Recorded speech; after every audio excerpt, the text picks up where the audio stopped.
Mesdames et messieurs, tous les plaisirs est pour moi d'être au rendez-vous de votre magazine de prédilection Kiosque, ces magazines d'analyse approfondie des différents sujets d'actualité en République démocratique du Congo. Des sujets phares vont donc constituer l'ossature de cette émission Kiosque, saisissant le rapport définitif des groupes d'experts des Nations Unies sur la République démocratique du Congo, l'administration américaine, dans un communiqué rendu public récemment, a condamné les différentes violations des droits de l'homme ainsi que les tueries dans cette partie du territoire national. Le Washington insiste surtout sur le fait que les auteurs de crimes indescriptibles, crimes contre l'humanité, seront condamnés par la loi. Et en même temps, il appelle donc Kigali à cesser de soutenir le rebelle du M23 et à la République démocratique du Congo de ne plus collaborer avec les FTLR. Ramazani Chadari et Kalem Moutom retirés de la liste noire de l'Union européenne. Ces deux personnalités faisaient donc l'objet des mesures restrictives de l'Union européenne en raison de leur implication dans la violation des droits de l'homme et de leur rôle dans l'entrave du processus électoral en 2018. Voilà ce qui va constituer l'ossature de cette émission. Mais dans la foulée, nous allons également aborder le rebondissement du dossier Bukanga Lonzo avec en toile de fond la mise au point du président du Sénat, Modeste Bahati Lukwebo, sur la demande du procureur général près la Cour constitutionnelle sur la levée d'immunité de ces derniers. Des invités dans ces plateaux, il s'agit donc d'Aimé Mutombo et Serge Nseka. Mais avant donc d'entrer de plein pied avec notre magazine Kiosque, nous passons d'abord à la lecture des journaux Paris Séjour dans la capitale. Un seul titre avec l'ACP, le président Tshisekedi table sur l'aboutissement des projets avec la Banque mondiale. Serge Nseka plutôt, je commence d'abord par vous. D'entrée DG, comment interprétez-vous ces communiqués du département d'État américain sur la situation de l'insécurité à l'est de la République démocratique du Congo? Merci Eddy pour l'invitation. Merci à Didi Montiri. Kinshasa, déjà un digne successeur de Godin Poi. On voit déjà les couleurs qui s'annoncent avec Montiri de Mongafula. Salutations à Aimé Mutombo et félicitations pour les 10 ans de l'émission Infrastructure. Donc bon vent et puis continuer à travailler dans le sens du développement. Avant de répondre à la question, Eddy, j'aimerais dire deux petites choses. Je vous permets. La première, je reviens de Maïndombe, où j'ai été couvrir les activités de développement, PEDEL 145 territoires. Je commencerai par dire que ça, c'est une réalité. Les écoles, les centres de santé, les bureaux administratifs sont construits, même dans des centres, dans des recoins. Là, on est en train de voir un coutou, la finalisation pratiquement d'une école. Vous voyez des écoles à côté des écoles en chaume et de l'autre côté en matériaux durables. C'est-à-dire il y a une volonté, je dirais c'est le seul grand programme social de Félix Antoine Tshisekedi et du gouvernement. Là, c'est pour booster le développement. Pour amener un brin d'espoir. Ce n'est pas seulement le développement. C'est-à-dire les gens sont en train d'espérer. Ils peuvent espérer voir leurs enfants étudier. Ils peuvent espérer voir les enfants se faire soigner. Et la présence de l'État est assurée grâce à des infrastructures renouvelées. Parce que dans la plupart des cas, les bureaux administratifs et autres ne sont que ce que nous avons hérité des Belges. La difficulté pour les Maïndombe, par exemple, et l'accessibilité, ça sépare le lac qui a ses caprices, le lac qui change du maire comme une femme à un certain moment, et puis acheminer le bien soit de Kinshasa, soit de Bandundu, ce n'est pas donné. Mais je le dirais, ça c'est à titre personnel, aussi les pesanteurs sociologiques. Il y a certains leaders qui... Je ne peux pas comprendre comment on est en train de travailler pour le développement, pour construire les écoles. Les écoles sont au-delà des partis politiques, sont au-delà des clivages ethniques et autres. qu'on vole le matériau de construction. Et ce sont le premier à écrire, à dire que les travaux n'avancent pas. Mais ça n'avance pas notamment, et il y a des difficultés, ça avance bien sûr, des difficultés notamment parce qu'il y a des pesanteurs de jeunes de foi instrumentalisés par certains leaders qui ne voudraient pas voir ces coins-là développés, mais qui, à Kinshasa, sont en train de crier Fachi Béton. Et qui sont ces leaders? Qui sont ces leaders? Mais les leaders du coin, ce n'est pas seulement le cas de Maindo, mais des gens qui, à cause des calculs politiciens, font une chose et disent une autre, en réalité. C'est-à-dire, sur le champ, le terrain de développement, j'aimerais qu'on se mette d'accord. C'est un peu comme l'équipe nationale. Oui. Il n'y a pas de coloration politique. Quand on construit un centre de santé, on ne le construit pas pour les enfants dont les parents appartiennent à la majorité présidentielle. Non. C'est justement sur ce terrain-là que depuis le départ, on attendait Félix et Antoine Tshisekedi, sur ce terrain-là. Et moi, en journaliste, je le dis en journaliste, pas un militant, je veux des bâtiments sortir des terres et on est en train de mettre des toitures, on est en train de toller. Et ça, c'est pour une fois, on a des projets financés entièrement par l'État congolais, le PDL dans l'ensemble CFF, MNUD et BCECO, c'est 1,2 milliard. Donc, c'est-à-dire que si le gouvernement... Dans les cas du projet des 145 territoires. 145 territoires, qui a plusieurs volets. Il y a volet infrastructure, oui. Il y a volet des routes, et surtout des routes agricoles, et puis électricité, adduction en eau, des choses comme ça, agricole surtout, hein, le côté le volet agriculture. Si on étalait ces projets-là sur 30-50 ans, je pense qu'on pourrait de manière substantielle monter. Alors, le deuxième petit sujet, et c'est qui... Vous avez une minute pour... Qui m'effroisse. Oui, oui. Je suis tombé sur une lettre de la défense de M. Guy Matondo, ex-ministre provincial de Finances de Kinshasa, oui. Dont le tribunal Cour de cassation a ordonné la libération, mais la libération est bloquée au niveau de la prison de Makala. Il ne sait pas sortir et les avocats ont écrit en menaçant les directeurs de Makala des poursuites judiciaires parce que ça, c'est faire entrave à une décision de justice. Cette justice-là a aujourd'hui un challenge. Et le chef de l'État lui-même a dit la justice doit s'émanciper des pesanteurs politiques. Un fonctionnaire de l'État ne peut pas faire, même pas un politique, entrave à une décision ordonnant la libération ou même l'arrestation de quelqu'un. Et voilà la réalité de notre justice ici, qui n'est pas capable de faire exécuter, de laisser exécuter une décision de justice. Alors j'en appelle aux autorités de l'État pour dire que nous allons vers les élections. Si cette justice aujourd'hui ne donne pas de preuves de liberté vis-à-vis à certaines autorités, demain dans le cadre des contestations électorales, ça va être pire. Il est temps de montrer que notre justice est indépendante, libérer M. Matondo, parce qu'un arrêt de la Cour de cassation a été prononcé à ce sujet. Par rapport aux États-Unis, pour répondre enfin à votre question, cher Eddy, je commencerai par rappeler que les crimes contre l'humanité, ce sont des crimes imprescriptibles. C'est-à-dire que même après 100 ans, on peut vous poursuivre parce que vous avez commis ces crimes-là. C'est une bonne chose que les États-Unis le disent. Fallait-il que les États-Unis le disent pour que ça devienne une réalité?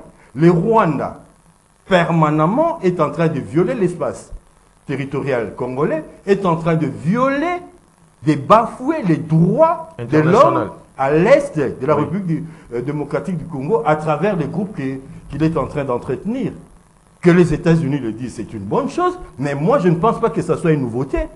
Et on doit arrêter de mettre les opinions de certains États, puissants soient-ils, sur le piédestal pour l'adorer. Aujourd'hui, ce que nous vivons au Congo, à l'est de notre pays, que les États-Unis le constatent 20 ans après, ne change rien à la réalité, n'améliore rien à la situation.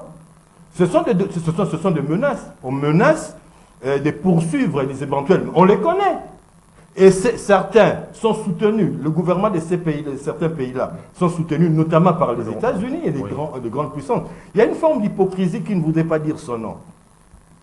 Et la République démocratique du Congo qui doit arrêter son soutien aux AFDLR. Mais les FDLR ont commis quel crime au Rwanda? Si on veut comparer la situation, de forces négatives que le Rwanda est en train de craindre, comme l'ombre de soi-même, ces forces-là ont commis quel crime à, je ne sais pas, à Kigali, à Sianguru, je ne sais pas. Vous pouvez me citer un seul exemple de crimes commis par des troupes soi-disant entretenues par le Congo, RDC, et qui ont commis des forfaits au Rwanda ou en Ouganda. Oui. Ils sont en train de craindre l'ombre d'eux-mêmes. Mais nous pouvons citer les crimes. C'est documenté par les Nations Unies, toutes les ONG du monde, des droits de l'homme, que les troupes soutenues par le Rwanda ont commis des exactions, ont tué, ont commis des pires crimes de l'humanité. Mais là où les bas blessent, plus de 10 millions, 12 millions de morts en République démocratique du Congo. Le génocide rwandais, c'était, excusez-moi de le dire, 800 000 personnes. Et ça a un retentissement mondial. Mais nous sommes à 10 millions, 12 millions de morts en République démocratique du Congo. C'est juste un communiqué menaçant les soi-disant auteurs. C'est faible. Mais là où le bas blesse, c'est du fait que cette approche équilibriste, qui n'est pas aujourd'hui du goût des Congolais, qui attendent de voir la communauté internationale condamner sans équivoque le Rwanda, mais malheureusement, c'est à travers un simple communiqué qu'on est en train de condamner. Mais justement, c'est la faiblesse des Congolais, cher ami. C'est la faiblesse des Congolais. Pour que notre mal soit mal, il faudrait que ça soit connu et validé par les autres. Et non, on n'a pas besoin. Nous devons comprendre aujourd'hui les Congos, autant que, je ne sais pas, une belle femme est côtoyée pour ses charmes. Les États-Unis, nos voisins, la France, voudraient prendre ce qui est ici et nous laisser des problèmes. Nous laisser des problèmes. On veut chercher l'uranium ici, on veut chercher le coltan ici. Prenons l'uranium, on le prend dans quelles conditions? Les gens qui travaillent artisanalement dans des mines sont victimes des radiations. Quand on prend les ressources, ils partent avec. Ils laissent quoi sur place? Ils nous laissent des problèmes, ils nous laissent des maladies, des gens qui vont développer des problèmes de santé beaucoup plus tard. C'est-à-dire que le Congo est intéressant pour autant qu'ils peuvent gagner quelque chose. Mais par rapport à notre bien-être, pour répondre à la question, c'est à nous de comprendre que nous n'avons pas besoin de la validation de qui que ce soit, États-Unis soit-il. Nous avons à comprendre que nous avons un problème, que nous déployons enfin nos ressources pour nous affirmer comme un État, pour nous affirmer comme des gens organisés, parce que à la fin, on respecte ce qui est respectable. Quelque part, nous ne donnons pas beaucoup de signes de respectabilité. Mais si on commence par nous respecter, les gens vont nous respecter. Mais Serge Nseka, c'est dans cette optique qu'il faut comprendre aussi que le monde de la guerre est devenu un monde dangereux, parce que si la bipolarité structurelle d'autrefois aurait permis que des conflits identitaires ou nationaux qui bouillonnent sur la surface des États issus de la colonisation soient étouffés. Mais aujourd'hui, il n'en est pas ainsi. On a commencé par une guerre asymétrique non conventionnelle, des guerres à répétition, des guerres récurrentes. Mais vous ne voyez pas que quelque chose, ça ne va pas par rapport à cette situation. C'est une rhétorique importée, c'est une rhétorique qu'on vous met dans la bouche et vous le répétez sans trop réfléchir. S'il y a guerre en République démocratique du Congo, la guerre ne finit pas parce que cette guerre-là, c'est le business qui profite à l'ensemble de la sous-région, à certains leaders politiques, à l'extérieur et ici. Mbosso l'a dit, le président Mbosso, sortez des groupes armés. Et il y a un procès, pour ne pas le citer, qui parle de duplicité, qui parle de trahison. Comment voulez-vous gagner la guerre? Et le général Chiwewe venait de le répéter aux militaires tout à l'heure. Des trahisons. Mais comment vous pouvez gagner la guerre, cher ami, si vous avez à la fois des partenaires dans votre côté, des gens qui sont censés terminer cette guerre-là, travaillent pour l'ennemi? Travaille pour l'ennemi. C'est ça le problème. Ne disons pas que ça fait 20 ans, parce que pendant 20 ans, les gens ont exploité les minéraux du Congo. Il y a le Rwanda qui est devenu un pays exportateur du coltan, alors qu'il n'en produit pas du tout. Si vous pensez que... Croyez-vous que si on n'était pas en guerre aujourd'hui, le Rwanda vendrait le minerai du Congo? Pas du tout. Donc, cette guerre, c'est un business Et quand on voit pulluler des maisons à Kinshasa, ne pensez pas que c'est seulement parce que les gens ont vendu du pain ici, parce que les gens ont vendu de pierre à Kinsuka. Non, parce qu'il y a des connexions, et je l'ai dit à la suite des Mbosso et tous les autres rapports, qu'il y a des trahisons, il y a des gens qui jouent un double jeu, et c'est difficile que cela se termine. Et même Mutombo, je suis maintenant à vous. S'il faut renchérir Serge Nseka, faudra-t-il admettre qu'il y a deux éléments aujourd'hui qui paraissent y déterminer nos malheurs. D'une part, il y a l'attrait de nos richesses du sol et du sous-sol, mais d'autre part aussi, il y a la position stratégique du Congo au cœur de l'Afrique. Ces deux facteurs expliquent de multiples ingérences, problèmes dans nos affaires. Qu'en dites-vous? Merci beaucoup. Je pense que vous allez être équilibré sur le plan de timing. J'ai vu mon co-débatteur a eu un peu beaucoup de temps, presque 15 minutes. Je pense que vous allez être équilibré aussi dans la répartition du temps d'antenne. Avant de répondre à votre question, j'aimerais souligner quelque chose de très important que mon ami Serge en face venait de dire par rapport au PDL 145 territoires.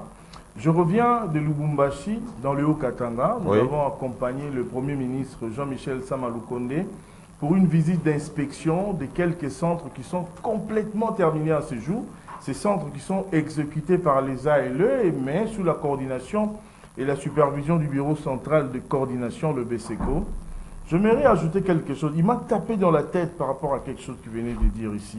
Ah bon? Il y a deux coins à Kinshasa, non pas à Kinshasa, je voulais dire dans le Congo profond, où depuis l'époque coloniale, on n'a jamais pensé à ces populations qui habitent ces coins. Ils ne sont pas moins congolais que vous et moi. Alors aujourd'hui, avec le PDL 145 territoires, il y a des préoccupations qui sont en train de prendre des réponses par rapport à ce qui s'est fait. C'est une réalité vraiment. Il faudrait que, même si on est de l'opposition, pas beaucoup parlé en fait. Oui, qui n'est pas vraiment trop visibilisé. Oui. Donc même si on est de l'opposition, qu'on n'aimait pas le président Félix Tshisekedi, il faudrait au moins accepter, parce que cette même population, c'est la population que même les opposants descendent là-bas pour aller demander leur suffrage. Vous voyez, aujourd'hui j'ai vu la liesse. Imaginez-vous, nous sommes dans une zone où pour aller trouver de l'eau, il faut faire 11 km. Il n'y a pas de réseau, il n'y a pas de courant, il n'y a pas d'électricité. Pour trouver le réseau, il faut aller monter sur une montagne à 7 km. Donc les gens vivent sans connexion, sans électricité et sans eau. Mais aujourd'hui, le PDL est en train de répondre petit à petit. Et c'est dans des coins perdus, ce n'est pas dans des villes. Mais Serge Nseka, en tant que journaliste, il s'est basé au fait, la réalité qu'il a trouvée sur terrain. Oui, mais la réalité de là où Serge est allé et la réalité de là où moi j'étais, c'est différent. Parce que chaque province, chaque coin, même ici à Kinshasa, vous n'allez pas me contredire, que même ici à Kinshasa, la réalité sur le plan du tapage nocturne, par exemple, dans la commune de Barumbu, n'est pas la même réalité avec la Gombe. Ce n'est pas la même réalité, par exemple, avec la commune de Maluku. Donc chaque coin a ses réalités. Mais moi, ce que j'aimerais ici saluer, encourager les autorités, le gouvernement, sous la houlette du président de la République, de travailler et de continuer avec ce projet, parce que si le projet PDL avait débuté, par exemple, au début du mandat de Félix Tshisekedi, on pourrait aujourd'hui avoir beaucoup d'avancées. Mais nous saluons, comme on dit en français, mieux vaut tard que jamais, nous saluons l'action et nous encourageons les autorités et nous décourageons tous ceux qui sont en train de se livrer à des pratiques de vol, des pratiques, c'est-à-dire c'est pour saboter le projet que nous ne puissions pas avoir le PDL avancé. Je referme la parenthèse, maintenant je reviens à votre question. Oui. Vous savez, aujourd'hui, ce rapport, moi je suis de ceux qui... Nous ne devons pas continuer toujours avec des rapports, ainsi de suite, tout ça, sans sanction. Ce qu'il faudrait que nous puissions faire, nous-mêmes, premièrement, c'est de nous organiser en interne. Le général Choué venait de le dire aujourd'hui, quand on cherche des militaires pour les envoyer au front, les militaires sont là pour résoudre des conflits familiaux, par exemple, comme Alizipa, il a énuméré. Et comment un militaire aujourd'hui peut se mettre et se livrer à la garde d'un civil? Non, il y a des normes prescrites. C'est le policier. Nous devons nous organiser. En dehors de nous organiser, mon cher frère, parce que si nous attendons toujours que la manne vienne d'ailleurs, ça sera difficile pour nous. On ne va pas avancer. Alors nous devons changer notre manière de voir les choses. Et aussi, décrier tous les hypocrites. Les hypocrites qui sont aujourd'hui. Parce que quand vous faites un plan stratégique pour combattre l'adversaire, mais parmi vous, s'il y a des traîtres, vous n'allez pas gagner cette guerre. Vous pouvez faire 1000 ans parce que vous allez faire du surplace, mon cher frère.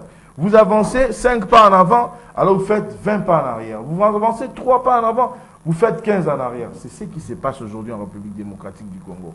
Cette guerre profite, en dehors du soutien du Rwanda au M23. Il y a des gens parmi nous, des Congolais, qui sont de mauvaise foi, qui ne supportent pas que cette guerre puisse s'arrêter. Parce que ça leur profite aujourd'hui de construire des immeubles, aujourd'hui ils ont des châteaux par-ci, par-là. Alors, nous appelons à la sincérité.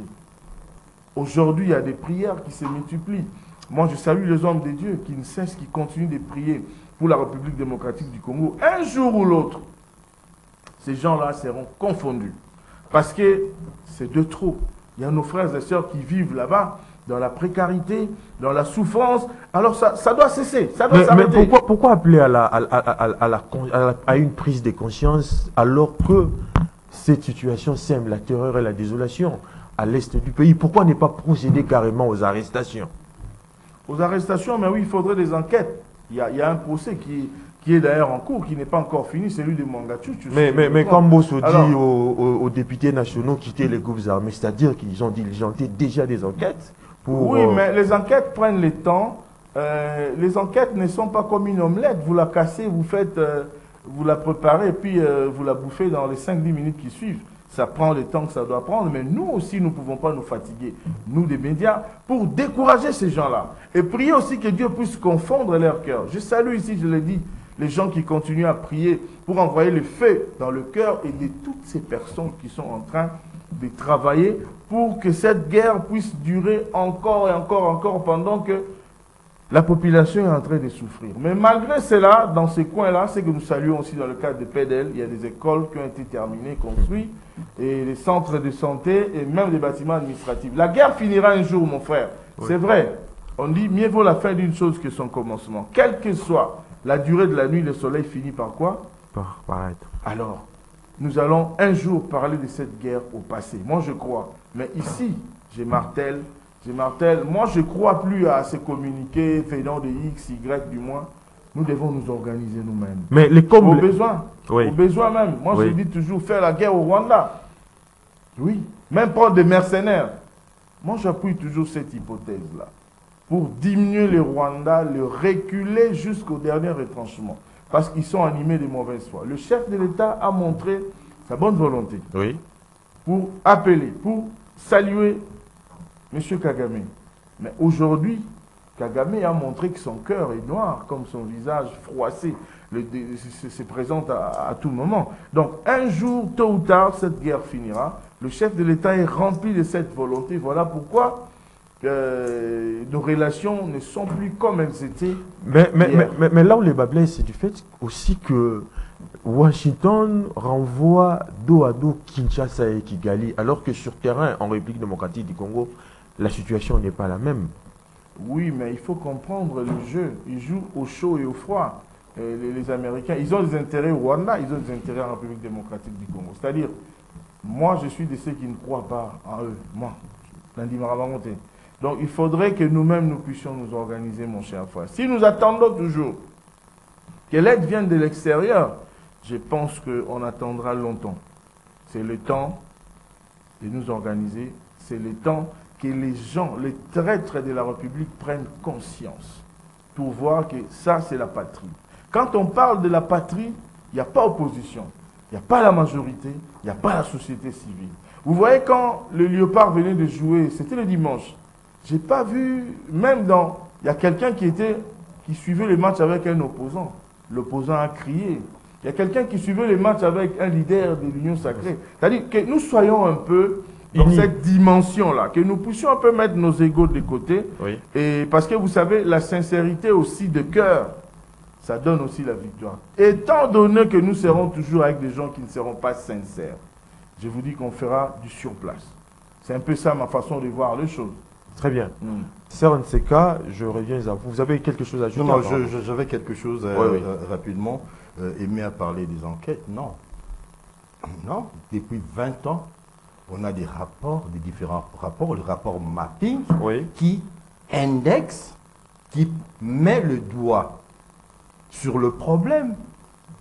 Pourquoi ces rapports-là, je ne veux pas parler comme les docteurs Mukwege, n'ont jamais été prises en considération, même par le gouvernement congolais et les autres gouvernements partenaires. Pourquoi? On a vu le dirigeant africain aller déposer des fleurs par rapport aux victimes de l'Ukraine. Les dirigeants africains. Est-ce qu'on a vu, que ce soit au niveau de la sous-région, CAC, SADC, Union africaine, pour ne pas parler de l'EAC parce que là on ne compte plus, les chefs de l'État venir compatir avec les Congolais à travers leur président pour dire que nous compatissons. Mais ce sont des morts oubliés. Parce que les responsabilités sont soulignées. On a 9 voisins. Aucun de nos 9 voisins, je le répète, oui, n'a intérêt de voir le Congo dans la stature d'Isaïr de Mobutu. Parce qu'on dominait la sous-région. On avait un nom, on avait une fierté qu'on a perdue. Mais c'est rotatif, apparemment. Non, non. Restons dans la réalité. Restons dans le fait. Ce n'est pas de la fiction. Oui. Et pourquoi cette rotativité ne doit être qu'à notre défaveur? Pourquoi? Si on était fort hier, on pouvait garder ne serait-ce que l'intégrité, que les gens ne rentrent pas chez nous. Parce que ceux qui, aujourd'hui, sont en train de sortir ces rapports, ce sont eux qui ont dit à Mobutu hier, ouvrez les frontières pour recevoir ces gens-là. Oui. Et ceux qui ont traversé notamment avec armes et munitions, y compris parmi la population civile. La situation qui prévaut à l'est du Congo, dans la sous-région, a des responsabilités partagées. Même au niveau de ceux-là aujourd'hui qui aimeraient nous donner des leçons, nous montrer comment vivre et puis qui nous chargent. Parce que si nous sommes victimes, eux ne le voient pas. Et nous ne devons pas compter sur eux pour montrer que c'est nous qui perdons dans cette affaire-là. Nous perdons en vie humaine, nous perdons en temps, nous perdons économiquement à travers des minéraux. Les rapports sont là. Oui. Et nous étions les premiers à aller vers le Rwanda, à solliciter du Rwanda quelque chose pour faire la paix, alors que tout était déjà écrit, que le Rwanda a une part importante dans ce qui arrive ici. Ce sont des erreurs commises qui ne doivent pas se répéter. Mais Serge Tseka, bien que l'identification de ces rapports postule en termes de solutions pour la paix, mais je crois qu'il y a une nécessité aussi de la vie internationale pour empêcher ou éradiquer ces réseaux criminels transnationaux de la guerre. Mais vous ne voyez pas que l'État, en tant qu'unité active, est ici interpellé? La communauté internationale, vous faites allusion à quoi? Parce que nous-mêmes, nous faisons partie de cette communauté internationale. Quand on tue chez nous, quand on viole, quand on vole, et que les autres nous demandent d'aller discuter avec nos voisins. Pourquoi on ne demande pas à Zelensky d'aller discuter avec Poutine? Pourquoi cette communauté internationale qui est en train d'apporter des milliards, armes, munitions, vivres et non-vivres à l'Ukraine, pourquoi elle ne demande pas à Zelensky d'aller discuter avec Poutine? Pourquoi ils ne mettent pas dos à dos, Zelensky et Poutine? 2 poids, 2 mesures. C'est à nous de comprendre là où nous sommes. C'est-à-dire que nous servons comme des paillassons. C'est-à-dire qu'il y a des appétits voraces qui aimeraient anéantir le Congo, nous maintenir dans cet état-là de faiblesse pour nous exploiter. Nous avons tout ici pour nous développer, papa. Nous avons tout. Sur le plan écologique, sur le plan agricole, sur le plan végétal, sur le plan minéral. Nous avons tout. Mais qu'est-ce qu'il faut pour que ce qu'il faut, c'est l'élément fondamental. C'est l'élément fondamental, c'est la paix. Cette paix qui n'arrive pas.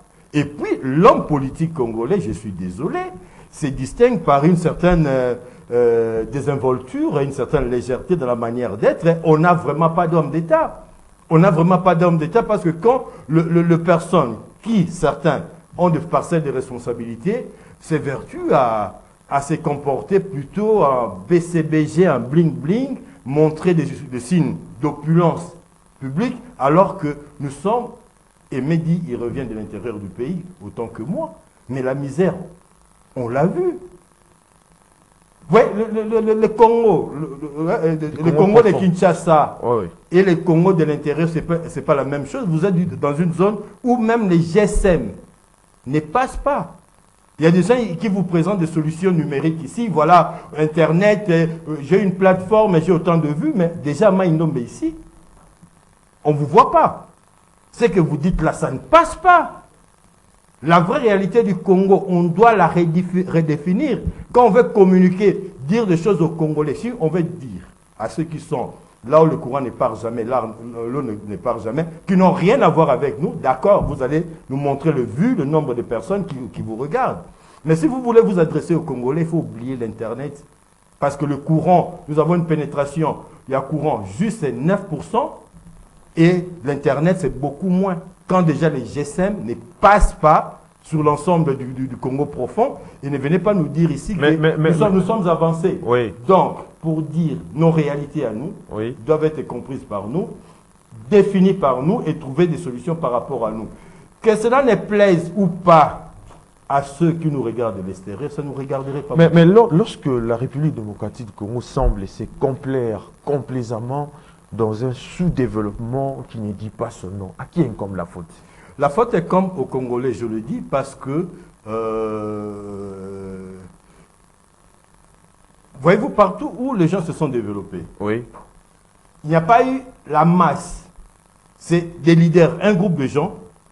Je pense ici à la Chine, je pense ici au Corée, je pense même à l'Allemagne d'après-guerre, bien qu'elle a reçu beaucoup d'apports de l'Europe et des États-Unis, mais il y a eu des gens qui ont pensé qu'il y avait une idée de leur nation.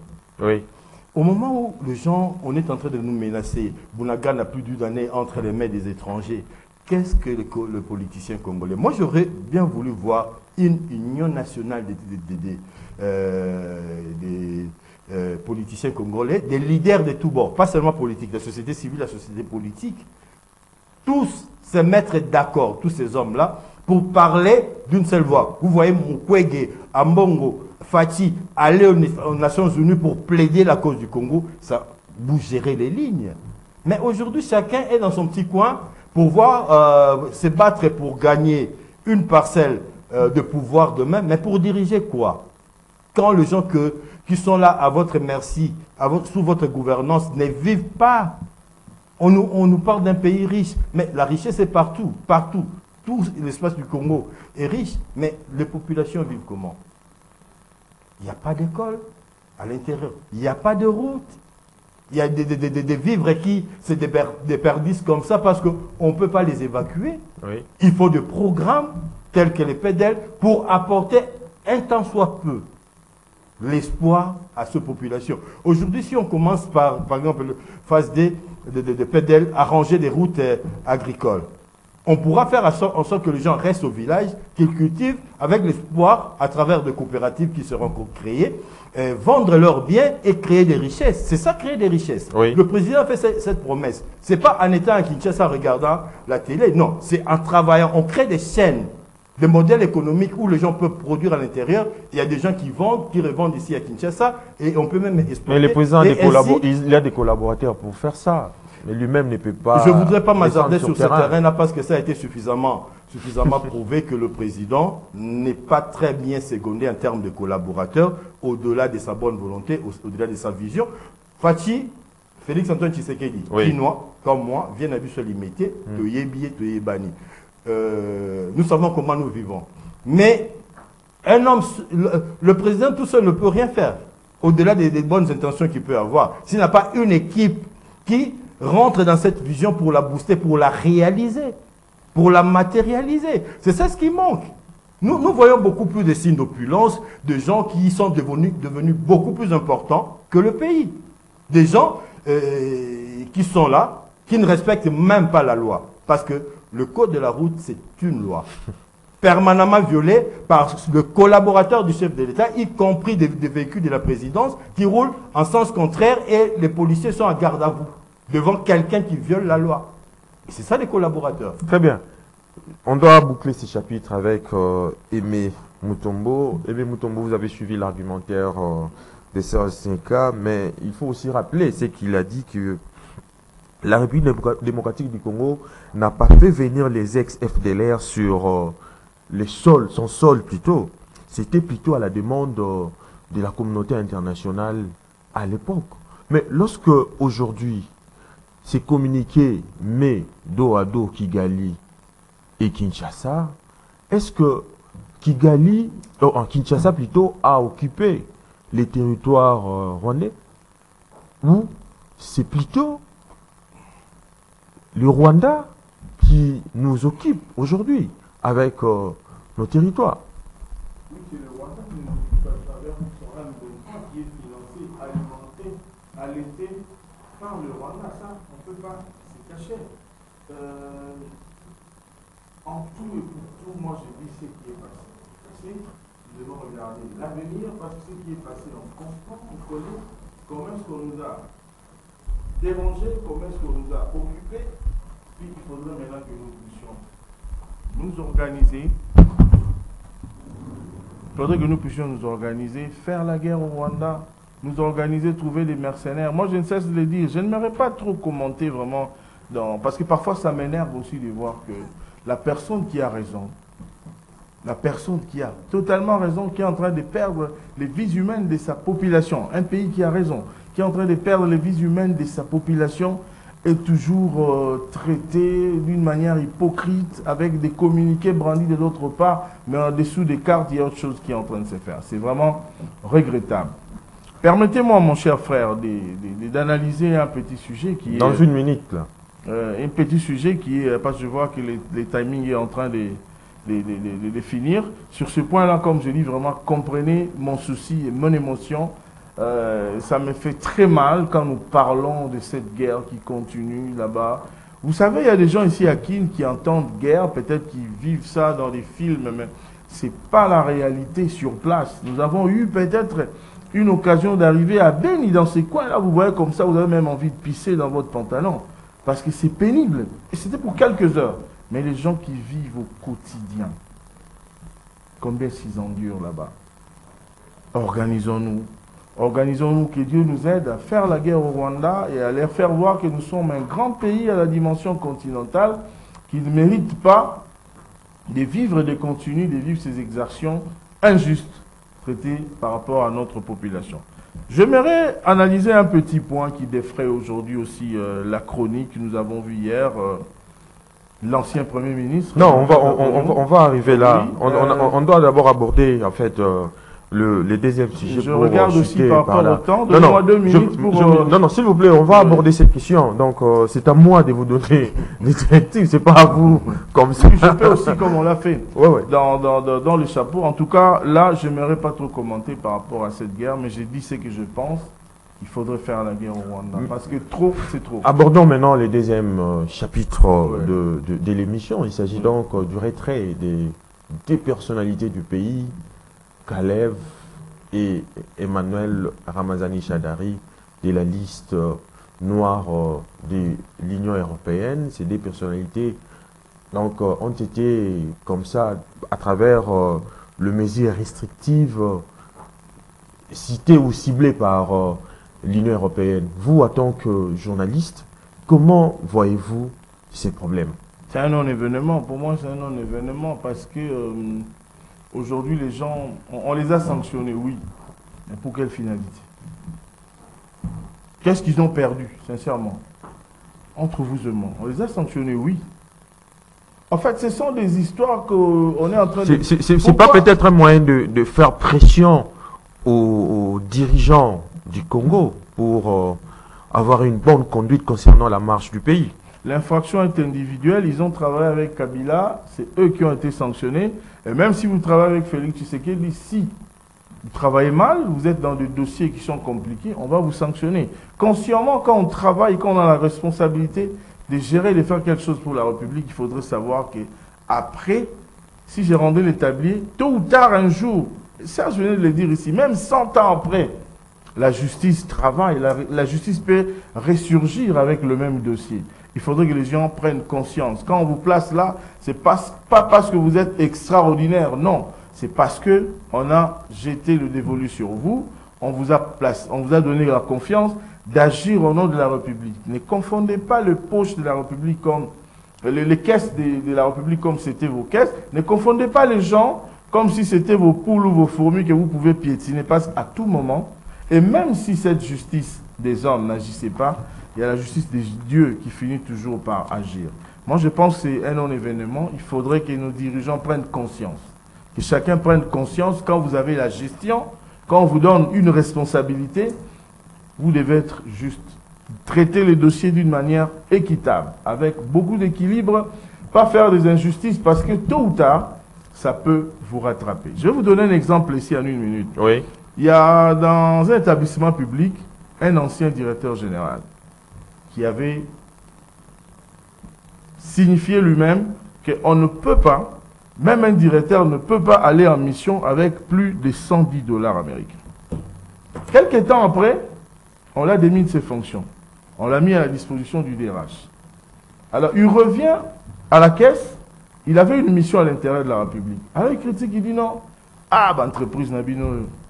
Moi, un directeur vraiment comme ça, je prends 110 $ pour aller en mission par jour. Mais c'est peu. Il y a un ami qui est caissier dans cette entreprise publique, je ne vais pas citer le nom, qui réplique directement au monsieur pour dire, mais ça, c'est vous qui avez signé ça. Regarde, il y a votre signature ici. L'actuel DG qui... Ça dit quoi? Quand vous dirigez aujourd'hui, oui, prenez des décisions. C'est vrai, vous prenez des décisions pour diminuer ce qui est en face de moi, pour le faire mal. Parce que je suis OK. Mais demain, ça peut changer aussi. Lui peut prendre ma place et moi sa place. Donc, j'ai donné cet exemple ici pour que les gens puissent comprendre que nous devons travailler dans la justice. Très bien. Serge Nseka, vous avez 2 minutes pour répondre à cette question. S'agissant de ces mesures restrictives, on doit également analyser les contextes parce que des mesures restrictives individuelles autonomes de l'Union européenne ont été adoptées par les conseils pour la première fois en 2016 en réponse aux violations des droits de l'homme et l'obstruction du processus électoral. Mais vous ne voyez pas que s'il faut tenir compte de ces contextes, l'Union européenne devient, je dirais, un instrument de chantage et de domination pour les pays d'Afrique, notamment la République démocratique du Congo. Contextualisons. À l'approche des élections, de manifestations ça et là, oui, et l'Union européenne, les États-Unis font tomber des sanctions contre Mende, contre Kanyama, contre Chadari et contre consorts. Mais c'est un mécanisme pour affaiblir un pouvoir. L'objectif était d'empêcher Joseph Kabila de rempiler, oui, d'aller vers le 3e mandat. Il a fallu utiliser tous les moyens possibles, notamment attaquer au maillon fort du pouvoir. Caleb, ce n'était pas n'importe qui. Vous avez vu le cortège de Caleb circuler à Kinshasa? Oui. Des jeeps un peu comme de corbillards et lui-même au milieu. Ça passait ici. On a vu. C'était l'homme. Les patrons de la vie. C'était l'homme à craindre qui faisait peur à tout le monde. Et on l'a frappé. Quand on dit frapper, oui, ils ont été frappés. Vous ne voyagez pas. Tous vos comptes USD en dollars bloqués. Vous ne pouvez pas avoir accès à votre argent. La banque qui oserait faire des transactions avec vous. Ça dit qu'on a débloqué le compte. Ça fait 4 ans que vous vivez, oui, sans le moyen de substance que vous avez pour entretenir votre standing. C'est facile de dire sur un plateau que c'est non événement. C'est un événement à titre personnel. Mais même par rapport à la politique, ça affaiblit Joseph Kabila. C'est ce qui l'a conduit à ne pas se présenter si jamais l'intention de se représenter y était. Et c'est à 6 mois des élections qu'on lève ces sanctions. Pour dire quoi? On attend le suivant. Qu'est-ce que raconte pas maintenant? On a enlevé Franck Diongo, les services ont fait ceci, escadé là. On est en train, c'est que peut-être le communicateur, les gens de la majorité ne voient pas. Il y a une stratégie de diabolisation qui se met en place pour présenter le Congo, ses forces de sécurité et des polices comme pareil à celle de Kabila. Et petit à petit, nous allons tomber dans des sanctions. Et le malheur est que la plupart des collaborateurs ici ont leurs biens, ont leur famille à l'étranger. Ça va faire beaucoup plus mal. Ça va faire beaucoup plus mal. L'histoire est en train pratiquement de se répéter. On est en train de crier aux sorciers ici, au feu là-bas. On accuse ceci. Mais lorsqu'il y a deux fois de choses vérifier ou pas, oui, accuser les pouvoirs, les services de la République démocratique du Congo, d'un même pour faire pression sur Fachi, si jamais les intérêts de ceux-là ne rencontraient pas son assentiment, on mettra en place le même tactique pour l'anéantir. Donc, en tant que patriotes, en tant que Congolais, ce sont des choses que nous devons dénoncer et que les pouvoirs actuels devaient relire la gouvernance de Kabila et tirer des leçons. Sinon, demain, il y aura des gens qui seront frappés, qui auront des sanctions. Eh bien, bouclons ces chapitres pour parler cette fois-ci du dossier Matata. Il y a eu rebondissement sur ces dossiers. Vous l'avez suivi, vous avez suivi, Aimé Mutombo, les contours même de ces dossiers. Comment vous voyez la manière dont ces dossiers sont en train de se dérouler?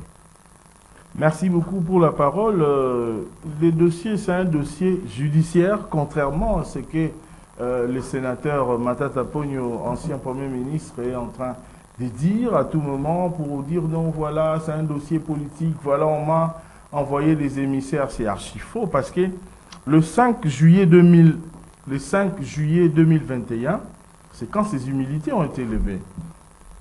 Alors, et depuis, jusqu'à ce jour, le Sénat considère que Matata Ponyo est à la disposition de la justice. Le dossier Bukangalonzo, c'est un dossier très important. Il y a beaucoup de millions de dollars de la République qui ont été volatilisés comme ça. Plus de 4 millions de dollars. Oui, milliards plutôt. Oui, on doit avoir clair par rapport à ces dossiers. Parce qu'il nie qu'en RDC, il y a un état de droit, mais qu'il aille présenter ses moyens de défense à la justice. Parce que moi, je ne comprends plus ce que... C'est pas de l'acharnement? Non, non, non, non. Ça n'a rien à voir avec de l'acharnement politique. Parce que quand le 5 juillet 2021, Matata Ponyo, ses humilités ont été levées, il n'était pas proclamé, il n'avait pas même dit qu'il était candidat président de la République. Alors quand il a vu ça, connaissant ses erreurs et les détournements qu'il a eu à faire, il s'est précipité pour prononcer sa candidature à la présidence de la République, pour chercher un bouc émissaire partout. Aujourd'hui, qu'est-ce que le président Modeste Bahati a à voir avec ces dossiers? C'est un dossier judiciaire. Aujourd'hui, il est en train de dire des choses qui m'ont vraiment sidéré, que j'étais touché. C'est lui qui a accepté la présence du président actuel du Sénat comme ministre dans son gouvernement. Non, ce qu'il faudrait savoir, c'est qu'en 2010 déjà, Bahati Lukwebo a créé la FDC, qui est venu une année après aux élections avec beaucoup de députés, 41 députés nationaux. Déjà, c'était quelque chose à féliciter. Vous voyez un peu. Alors, s'il était dans ce gouvernement, c'était par rapport à son poids politique. Nous devons être sincères et réels. Même si vous n'aimez pas la personne, mais ce qu'il faudrait dire, c'est la vérité. Il dit aujourd'hui qu'il retire sa confiance au président du Sénat. Il a porté plainte au niveau de la Cour de même cassation. au niveau du bureau. Mais la moindre des choses qu'il devait faire, c'était de démissionner. Parce que comment est-ce que demain, on va le voir encore dans la salle de plénière, avec ses bureaux qui réquisent, avec ses présidents, qu'il a retiré sa confiance? Alors ça servira à quoi? En rien. Moi, ce que j'aimerais demander aujourd'hui, s'il est en train de nous suivre, même s'il ne nous suivait pas, il y a des gens qui... C'est d'ailleurs votre mot de la fin. Merci beaucoup. C'est d'ailleurs... Ses proches peuvent lui transmettre ces messages, qu'il aille devant la justice, présenter ses moyens de défense. On va voir. Si il n'est pas la main dans les sacs dans le projet, il sera acquitté. Mais qu'il arrête un peu de chercher le sorcier partout. C'est laver, on ne le fait pas. C'est blanchir, on ne le fait pas devant la presse. C'est-à-dire en se victimisant, voilà. Moi, j'ai dit que ce n'est pas un dossier politique. Et Matata Ponyo aille nous présenter ses moyens de défense à la justice. Et nous allons voir. Aujourd'hui, c'était lui qui est en train de se moquer que non, voilà, on a crise des maïs. Mais pendant que s'il lui avait réalisé ce projet-là, si cet argent, par exemple, a été donné au service national, au général Kassomo Kabouik, je pense qu'on n'en est pas en arrivé là. Aujourd'hui, nous voyons des efforts que le service national est en train de faire. Alors, si la justice vient vers vous pour voir des éclaircissements, c'était pareil avec l'IGF. Quand l'IGF a fait son rapport par rapport à Bukangalonzo, c'était la même chanson que Matata a chanté plutôt. Alors, qu'il laisse le président Modeste Bahati, il n'y a rien à voir. Moi, j'ai mis sur la balance, je regardais. Et aussi, Matata, c'est que nous devons savoir, Matata n'est pas présidentiable. Nous devons dire les choses telles que les choses se présentent. Aujourd'hui, vous mettez Matata à gauche et vous mettez le président actuel Félix Tshisekedi. Il n'y a pas match. Il n'y a pas match. Il a une petite portion de gens qui le soutiennent. Oui, les gens qu'il a placés dans les entreprises et par-ci, par-là. Oui, on ne le refuse pas. Bahati Lukwebo était élu avant même d'être ministre. Vous voyez? Oui. Matata Ponyo était élu député quand? Après avoir été Premier ministre, après avoir empoché beaucoup d'argent, avec beaucoup de projets, il raconte depuis un certain temps beaucoup de mensonges sur le nombre de bus de Transco, sur les salaires des professeurs d'université. Vous avez vu comment est-ce qu'il était contredit. Donc, soyons sincères, M. Matata Pognon, allez devant la justice s'il se sent innocent. Alors, pourquoi chercher des poux sur la tête des X, Y et consorts? Qu'il aille devant la justice et nous attendons ce que la justice doit faire par rapport à ce dossier Boukangalonzo, parce que beaucoup de millions de Congolais ont été volatilisés comme ça, où on voit quelqu'un qui devait planter des maïs, mais quelque part on voit une université là-bas privée qui est sortie là-bas. Sernseka, je termine par vous. Alors que la République démocratique du Congo est à la recherche de nouveaux repères pour rebâtir sa renaissance, mais malheureusement, toutes les réformes, tous les projets mis en place à l'époque par le président Joseph Kabila Kabange a été noyé dans l'impunité la plus totale, le népotisme à cause, bien évidemment, de son ancien collaborateur, qui est Premier ministre Augustin Matata Pognon. Donc moi je pense qu'ici sur ce plateau nous ne devons pas faire le procès de quelqu'un. Moi ma lecture est celle-ci. Oui. Déjà je ne comprends pas ces systèmes politiques qui donnent tout le pouvoir pratiquement en fait au chef de l'État, mais pour répondre devant la justice, c'est le Premier ministre. Le dossier Boukangalonzo était un élément clé du grand projet qu'on a appelé projet la révolution de la modernité, des suites qui venaient après les 5 chantiers de la République. Nous savons tous à qui appartenait ce programme, la révolution de la modernité. On devait apporter la modernité un peu partout. Et devant la justice, c'est le Premier ministre qui doit répondre. Ça déjà c'est une entorse parce que ce sont des choses qui ont été décidées au niveau du gouvernement. Il y a eu des ministres sectoriels qui ont été dedans. Là, je dis par rapport à la responsabilité. Le chef de l'État étant irresponsable devant mais il faut un juge naturel pour... Pardon, non. Oui. Moi, je parle par rapport à je plante des décors. Oui. Des chefs de l'État, même si il a un programme que le gouvernement exécute, que ça marche, ça marche pas, c'est le Premier ministre qui répond. Ça, c'est la loi. Ça, c'est la loi. Alors que la responsabilité, à mon avis, devait être partagée. On devait entendre l'initiateur du projet également, mais la justice n'accorde pas ces moyens. Joseph Kabila. Malheureusement. Je ne parle pas d'individus, je parle de fonctions. Et, vous avez une minute pour conclure. Et aussi, le procès, la Cour constitutionnelle s'est prononcée par rapport au dossier Matata. Nous ne pouvons pas vouloir une chose et son contraire. On ne doit pas faire une justice à la tête des clients. Je parle en tant que journaliste et pas comme militant. Le procès Boukangalonzo devait se faire. Oui. L'argent de la République devait être expliqué dans son utilisation. Mais par rapport à la loi, la Cour constitutionnelle se prononce une fois. Et c'est fini. Si nous sommes patriotes, si nous sommes républicains, nous devons respecter la loi. Donc, les décisions de la Cour sont inattaquables. Je n'ajoute plus rien. Il y a de nouveaux Très bien. éléments. Il y a de nouveaux éléments. Quand la Cour se prononce et met, on ne revient plus là-dessous, c'est la loi. C'est-à-dire que Matata a beaucoup de dossiers de détournement à sa charge. On risque. Moi, je ne discute pas sur Sernseka et Momutombo, nous sommes arrivés pratiquement à la fin de cette émission. On se retrouve prochainement avec notre invité. D'ici là, portez-vous bien et bonne suite des programmes sur Canal Congo Télévision. Doudou Montiri, l'homme de la Lukunga. Godem Poui.